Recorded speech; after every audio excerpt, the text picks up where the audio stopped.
Tanong na rin kita kung rin dito sa ano, no, pagkamatay ni Jose Cabral. Do you think basically with what the PNP, the DILG have been saying about the circumstances surrounding her death, do you think medyo nasagot na? Or there are still a lot of questions that need to be answered?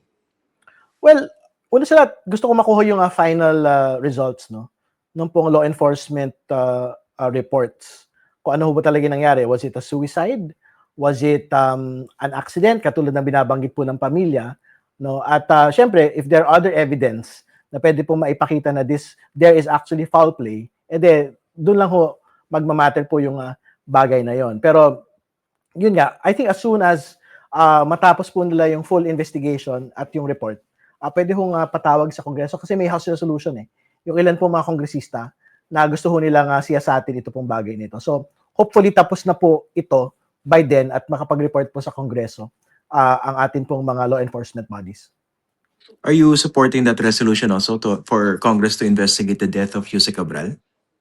Tika, wala naman pong problema. Very important lang naman po na una, hindi yan dapat mag-commingle doon po sa investigation into her role into the flood control controversy kasi entirely separate po ito. No? So, I think we have to limit it to the actual incident itself. No? So, syempre, papasok po talaga dyan what was her state of mind at that point.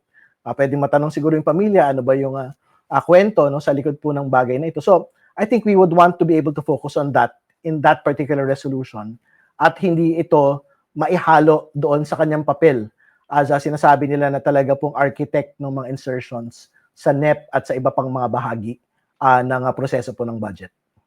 Okay. But of course, yung second part na binabanggit nyo, ito yung elephant in the room, no? Kayo, ano ba yung tingin nyo rin sa pagkamatay niya in the context of this investigation regarding the flood control scandal? Yeah, ang totoo, mabigat po yung pagkamatay niya dahil alam naman natin na central po yung role niya as head of planning ng DPWH. No? Pero I think we have to be very clear to the nation also na tumatakbo naman po yung mga kaso laban sa lahat po ng mga sangkot kahit hindi po siya nag-cooperate in the last couple of months. No?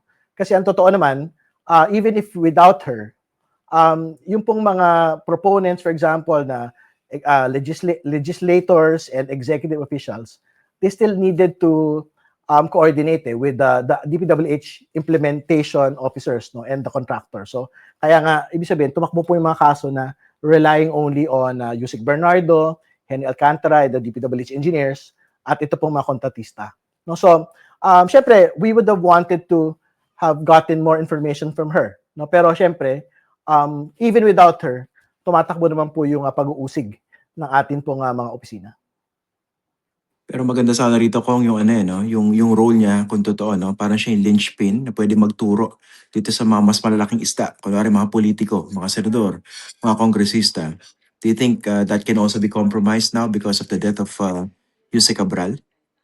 Well, ang totoo, syempre, again, going back to the record, syempre si Undersecretary Bernardo, meron siya mga pinangalanan ng mga kongresista, senador at mga executive officials, no? So, pwede kasing hindi niya alam ang lahat eh. So at baka si Yusek Cabral po yung may kilala or may contact doon sa iba pa hong mga legislators or executive officials na pwede hong sangkot pa sa iba pang mga proyekto.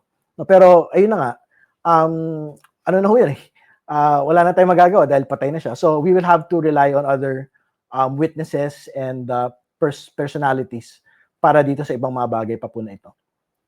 By the way, Kong, what do you think of the pace of the investigation so far? Yung mga sinampahan ng kaso, yung mga pina-aresto rito sa flood control. Are you satisfied or just like many of our countrymen, maraming medyo bitin? Especially with the promise of or assurance of the ombudsman na before December 15 or 16, meron na mga politikong na-issue ng arrest warrant.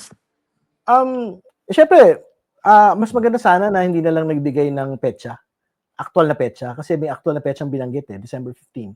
No, pero syempre we'd like to cut the ombudsman and all the offices some slack. Meron pa naman silang a few more days before December 31. No? Baka naman may mahabol pa pong mga warrants of arrest laban sa mga legislators, executive officials na involved po dito. Kasi totoo yung binabanggit niya, may certain disappointment dahil ilan lang ho yung mga nakulong na, no? Ibig sabihin, may nakulong na RD sa DPWH, no? Merong kontratista na nakulong. Pero yung third pillar of this entire scheme, which is basically the proponents, legislators or executive officials, wala pa hong nakukulong to date eh. So, I think magandang mahabol po ito within the end of the month para at least parang substantial compliance yung pong gobyerno sa kanila pong commitment na may makukulong po talaga malalaking isda.